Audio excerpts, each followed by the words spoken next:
Mr. President. Mr. Prime Minister. It's good to talk to you. And before anything else, I want you to know that I'm signing now, as we speak. mudane madaxweyne waan ku faraxsanahay inaan kula hadlo ka hor wax walba waxaan rabaa in aan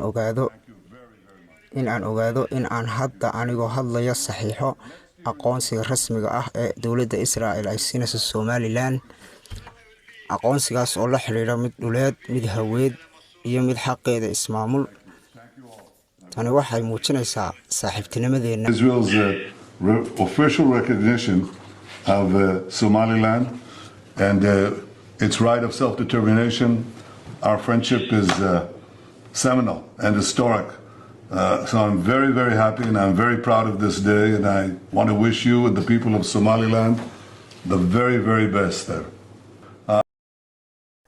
aad iyo aad ayaan ugu faraxsanahay arrintan darteed maalintanna aad ayaan ugu faanayaa waxaana u rajaynayaa dadka Somaliland dhammaan wanaag ugu fiican waxaana rajaynayaa in aan idinla shaqeyno dhinacyada dhaqaalaha beeraha iyo horumarka bulshada dhammaan waxyaabahan aan rajaynayno in aan idinka caawino waxaana si dhab ah u rumaysanahay saaxiibtinimadan waxaana ku sheegayaa in sidoo kale Israa'iil ay ka jirto farxad weyn iyo xiiso weyn oo arrintan la xiriirta aqoonsiga to Israel at your convenience, and I hope very much to see you here soon.